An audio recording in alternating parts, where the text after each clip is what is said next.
Good morning, and greetings from Salamanca, Spain. That's the Nico sign because I'm here working with Dr. Verdugo, whom you'll have the pleasure of hearing during your conference, and it's truly a pleasure to be with you. I apologize for not being there in person. Scheduling just did not permit it, and I'm going to miss being there for at least two important reasons. As you talk about quality life theory and research, I get very excited because, of course, as you know, I've spent many years in this area.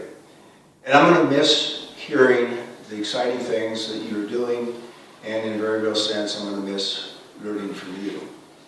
But I'm going to miss also not seeing some very wonderful longtime friends.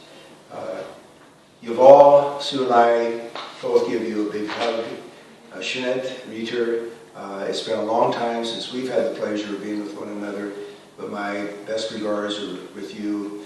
And for my very good friend, Bob Cummings, Bob, I extend to you my very best wishes as well. We were last in Israel a number of years ago, and I'll never forget what a wonderful experience we had.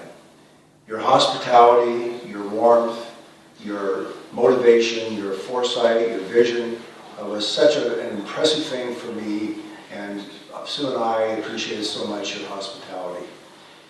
It's going to be a very wonderful 3 days for you. It should be a very exciting time for you. And what I hope that I can do in the next 30 minutes is to have you think about what I call quality moments. Because each of us has been a part of what many people call the quality of life movement for a number of years.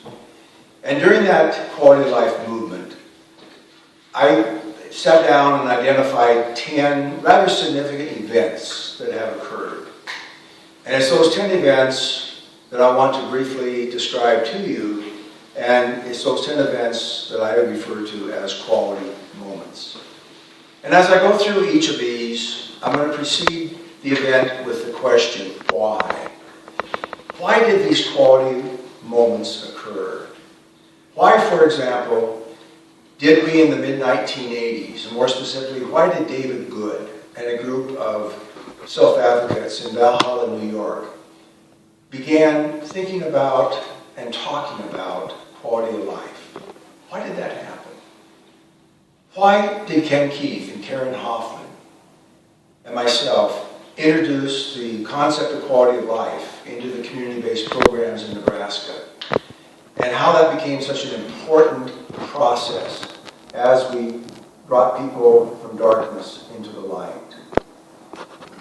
Why did a group of us who met in Sydney, Australia in the mid-1990s, why did we develop a set of quality life conceptualization, measurement, and application principles that are still true today and are still guiding much of our work in the field? Why did Miguel Verdugo, whom you will meet, and a group of his students in the mid-1990s here at the University of Salamanca, why did they synthesize a significant amount of literature across disciplines and across fields of disabilities and develop a heuristic quality of life model, which has also guided our work through all these years?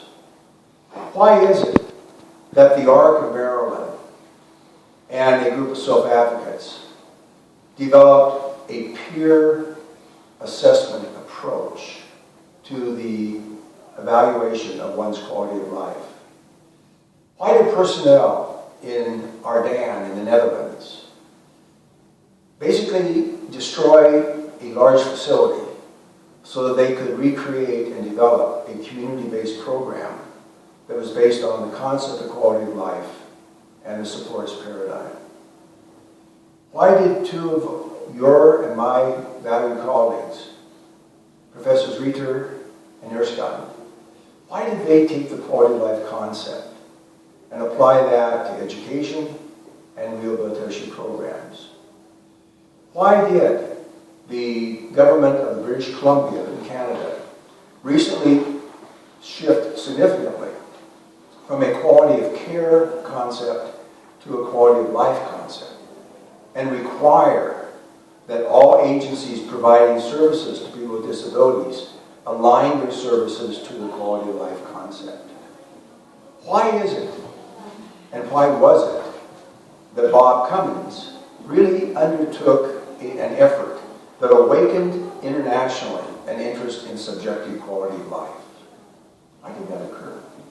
And finally, why did people like Ivan Brown and Roy Brown in Toronto and Ann and Red Turnbull in Kansas, why did they take this concept of quality of life and apply it to families and to sensitize families to the importance of quality of life? These 10 quality moments occurred, in my estimation, because of what I call the movers and the shakers in the field of quality of life. And the movers and shakers are people who I have found, as I've worked over the years, to be a group of individuals that have 4 fundamental characteristics. And these you will see in the handout that's been provided to you, entitled Characteristics of Movers and Shakers in the Quality of Life Movement. Now, first and foremost, these movers and shakers that you know, that I know, that you are, that I am, first and foremost, exhibit and reflect wisdom that's based on a number of things. It's wisdom that's based on sound values. The values that we have for quality of life, or that are basic to the concept of quality of life. Values like inclusion and equity and empowerment and self-determination. Those are values that are important to everyone, not just people with intellectual or close related developmental disabilities. It's wisdom that comes from having a direct experience with persons with a disability. I've often said and shared with many of you that if I want to know anything about disability, the first thing I do is to talk to people with that disability. But it's also wisdom that combines philosophy and science. The movers and shakers that I've had the honor and the privilege to work with are first and foremost philosophers. And secondly, they're scientists. But also, it's wisdom that comes from recognizing the power of language. I've come to realize, and I'm sure you've come to the same realization, that words don't just describe your world. They also define, they shape, and they frame the world in which we live. So first and foremost, the movers and shakers are characterized by being wise people. But secondly, they also demonstrate what I call future consciousness. And it's future consciousness that reflects the vision of the potential of people with a disability. It's future consciousness that recognizes the power of an ecological approach to disability. Historically, we didn't use an ecological approach. It was a defectology approach. It was a defect in the person, independent of the environment. But now we know and we recognize and we appreciate the power that an environment has over each of us, including individuals with disability. But it's also a future consciousness that comes from understanding the role of a system of supports and how important supports are, if indeed they're individualized and if indeed they're based on the personal goals and assess support needs of people, how critical support provision is to not just one's quality of life, but indeed in a broader sense to human functioning. But there's a third characteristic of the movers and shakers, and that is that these individuals reflect what I call a series of critical thinking skills. And very briefly, here are some of the more critical of those critical thinking skills. Analysis is important because what analysis does is it allows us to examine the components of a phenomenon. Historically, quality of life was viewed from a physical quality of life perspective. But now we know, after having analyzed one's quality of life, we realize it is a multidimensional phenomenon. But a second critical skill is very important in our thinking and in our work. It's called systems thinking. And that is the reality that when we look at what impacts each of our behaviors, it's not just we as an individual, but it's the meso system, that is the organization within which we're associated, and it's also the macro system, the larger culture. And as we do research on what really predicts quality of life outcomes, and we look at those predictors from a micro system of the individual, a meso system, the organization, a macro system, a cultural perspective, what we find is that the major predictors of quality of life scores occur at the meso system and the macro system level. So the systems thinking is such a critical skill as we approach people with disabilities. But another critical thinking skill is what we refer to as synthesis. And that is simply to integrate the information from multiple sources. Where would we be today if we had not spent a lot of time talking to people with disabilities as we developed our concept of quality of life and its measurement? Where would we be today if people like David Good and others did not spend the majority of their time living with and talking to and trying to understand the personal goals and the support needs of individuals, and then to integrate that information into some kind of a coherent concept of quality of life? Alignment is another one of those key critical thinking skills. Because what alignment does is it places or brings the service delivery functions and processes into a logical sequence. A very brief, but I think very important example of alignment is to think about an individual support plan and to align the individual's personal goals and desires and their assessed support needs with individualized support strategies within a framework of quality of life and quality of life dimensions. And then to further align that process to personal quality of life outcomes. So alignment then really is not just talking about how a car goes down the road in terms of tires. Alignment really has a lot to do about how a service delivery system brings its service delivery components into a logical sequence of input, throughput, and output. And that leads to another critical thinking skill, and it's called outcomes thinking. Many people have been schooled in and focus on only the process. What is it that we do? That's important, but what is happening increasingly is we are shifting to an outcome-focused way of thinking. So we look at what is it that we do, but more importantly, what is the result of what we do? And a point that I hope that you remember is that as we talk about quality of life outcomes, and we assess quality of life outcomes, those quality of life outcomes become evidence for evidence-based practices. And I'll talk more about that in a few moments. And finally, as a critical thinking skill, you have interpretation. And what that amounts to really is to integrate information in light of the individual's values, their beliefs, their judgment, their personal goals, and their circumstances. And that's why it's so important to think about how to assess people's quality of life. And what we have come to realize is that the self-report is by far the best way. But what do you do for the individuals who don't or can't or don't want to self-report?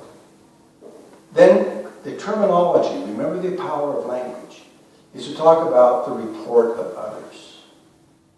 One of the things that I hope you have a chance to talk about over dinner or a drink or whatever is what value does the term proxy have in today's world?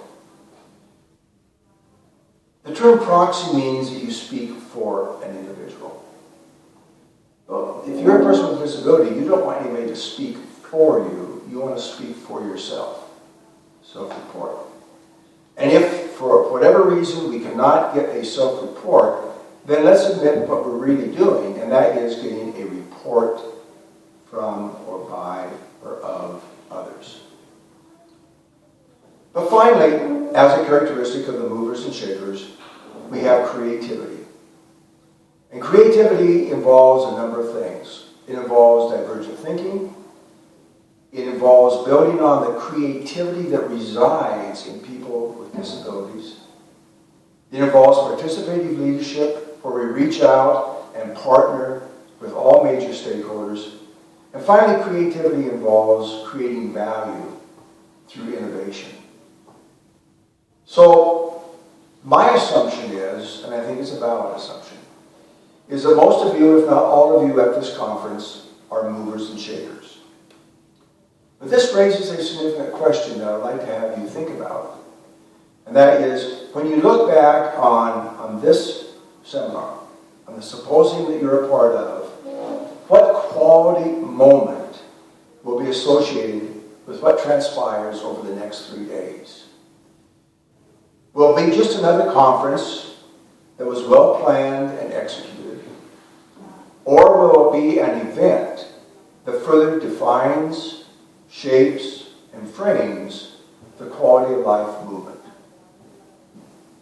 Thus, let's think a bit about what I call an agenda for change that hopefully will help you create your quality movement. As you see in the handout that you have, what I'd like to have you think about are these 3 action steps regarding an agenda for change. And the first step might surprise you, but it's to reframe the recent history of the quality of life movement. And what I mean by that is, we don't need to reinvent the wheel. We know what quality of life is all about. We know its multidimensional qualities. We know that quality of life domains are etic. They have universal properties. We know that quality of life domain indicators are culture bound. They are what we call emic. They have emic properties. We know that we need to use methodological pluralism in reference to the measurement or the assessment of quality of life. Most current approaches are using a domain framework. Most current best practice approaches are using self-report and report of others. We also know that the assessment is based upon domain indicators. We know that. We do not have to reinvent that wheel. We also know, and Dr. Verdugo is going to talk more about this during your conference, that there are multiple uses of quality of life outcomes. And those personal outcomes are used at the individual level, they're used at the organization level, and indeed they're used at the systems level.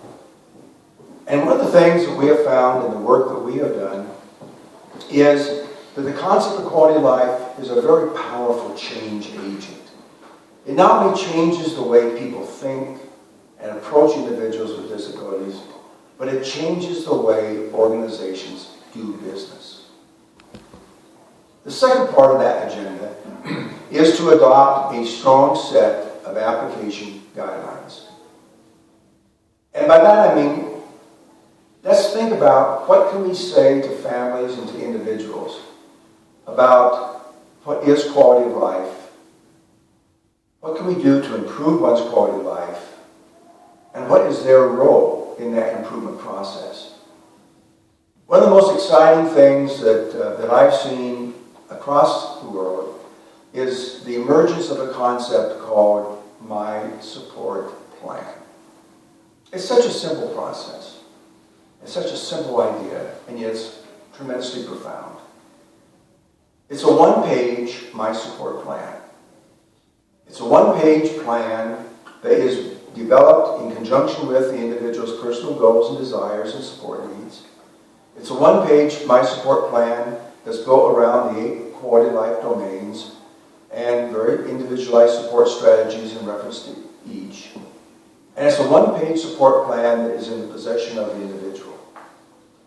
Now think about the impact of that simple message, and yet a very profound message to the individual. It's not to imply that doing an individual plan is a simple process. It's not. It's very complex. But that does not mean it has to be long. When we study individual support plans in a number of countries, what we find is a rather alarming fact.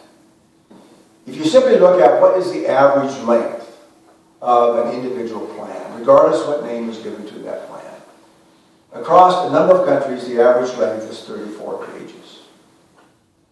The second question we ask about that plan is, what is the first thing, or what is the major thing you do with that plan? The most common answer is, we file it. Then you ask a very important question, how many people read it? And the average response is 2. And then you ask maybe the most profound question, how many people understand it? And the mode is 0. So as you think about how you approach individual support planning, keep it simple. It's a complex process, but if it's going to be effective, it's going to have to be communicated in a very user-friendly way. And that's how you can rethink this first application guideline as to what message, what medium, what strategy do you use to impact an individual and the family. Secondly, in terms of adapting an application guideline, is look at the organization that you're associated with. Are your services and supports aligned to and with the quality of life framework? And is it aligned with the assessment of personal outcomes that can very easily be quality of life related domains? And then finally, in terms of that application guideline notion, think about policymakers. And how can policymakers align human rights with the quality of life domains? One of the things that's happened recently that I'm sure you're familiar with is the 2006 or 2008 United Nations Convention on the Rights of People with Disabilities. One of the things that Dr. Verdugo will talk to you about is our work on how do you matrix the articles, the 34 articles contained within the convention, with a quality of life framework. And what you find there, very simply, is they align beautifully. So consequently, that's a wonderful opportunity that we have to work at either a molecular or motor level with not just talking about and framing the quality of life agenda, but using quality of life outcomes to see whether or not those UN Convention articles are really being implemented. And then finally, as an agenda for change, which may be our biggest challenge, we need to think seriously about building the foundation for quality of life and its application as an evidence-based practice. Now, in doing work in this area, it seems to me that what that framework requires and is built on are the following. First, you need an evidence-based framework. And I would suggest to you that a validated quality of life model that has domains and indicators provides you with that evidence-based framework. Secondly, you need practices that align individualized support strategies to the quality of life domains. And that is an exciting area to see individual support plans that are aligned within a quality of life framework. Third, you need solid, well-standardized quality of life outcome measures that provide the evidence in evidence-based practices. Fourth, you need a clear indication. This is where research is so important. We need to demonstrate how those practices produce the results that they do. So consequently, we talk about moderating variables and mediator variables and quality of life theory, which is part of the theme of your conference. And then finally, as far as a foundation for quality of life and its application to be an evidence-based practice, we need to understand and communicate clearly how quality of life related evidence practices can be used as a basis for clinical, for managerial, and for policy decisions. So as we wind down and I close, what will be the quality moment of this symposium? What I've suggested to you is two major parameters for your quality moment. The movers and shakers are there. Look around you. You are the movers and shakers. The vision and the challenge, I think, is very clear in reference to that 3-action step agenda. So as I about to conclude, let me end with a final thought. I hope that you are creative and that during this time and subsequently you create value through innovation.